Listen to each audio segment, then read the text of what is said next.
jàng nga aw ma xam-xam man moom la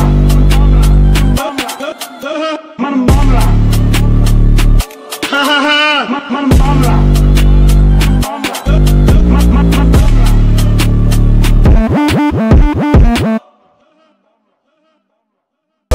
ma ne bàyyil moo yu josagul. tànn sa bu la neex la. daf cee bëri quoi. yi nga lim yëpp yow li nga lim yëpp Uptown la. waaw voilà tànn sa bu la maafe la. waaw ñun downtown bi lañ soxla Dip moo siggil downtown bi Dip moo xool test live ci downtown bi mu ne leen hé king bi mu ngi ci downtown bi. mu ngi biir banlieue. muy metti ndeyu ñu bëri nag te ñemewu ñoo wax. comme kan. mais du ma tudd ñoom xam naa xoolal frère. mais am na ku fi xëcculoon king maay king bi géejawaay king baawa. koo koy kan. man xaw booy géejawaay bi ngaa ko blende king baaba. xaw ma booy boobu de. xamoo ko. léegi. waaye déggoo li ma la wax ma ne Sénégal gisuma ku fi gën a compétir Dip ci hip hop gisuma ko ba mu daj gisuma ko ron yaru na jox na ay magam respect lii ma koy waxal ci lu baax Dof Ndeye magam la lii la koy waxal ci lu baax fii ku fi bon ñu wax ko ku fi mel. reetaan loolu na ma dégg loolu na ma ndeysaan teg naa ak samay gars un jour di wax sama xel sori sama xol sori ma yëg ndax mbëggeel yi tax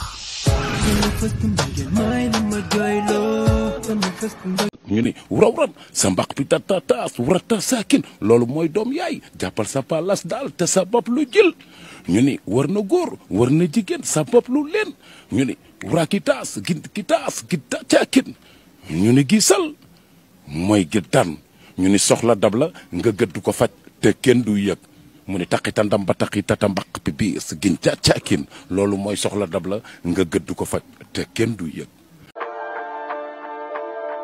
oh booy weedi na bu 10 000 amee violé taxul jigéen ragal xaalis dealer du laal police daa fekk jigéen du indicateur rappeur bu mu fi jugal ndëppal sax duma taxa daanu bu jasit mosee xorom daa daje ak gaynde géej fii ngay job pour defar ay nit ñu lay job pour nga dof xuree si yaa ngi faan maa ngi fii dalal xel moo tax may teg lu xoo teg ni man doo ko def nel teg toog takkal sa tik daw dama takkee lii ab tiktok la rek ñeexe ha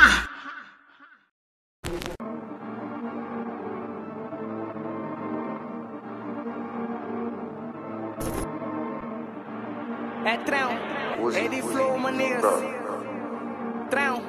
Eddie Flow, my niggas. man bu ma gisee damay ree kii est-ce que doful yow kii wér na. 500 000 download. lii maa ngi koy door a gis nii mais yow mais ak potentiel bi nga am nii yëpp kon sa bit war na cher de bu nit ñëwoon war ko jënd de. instant yi bàyyi naa bit instant yi ay 20 millions benn bit 20 millions.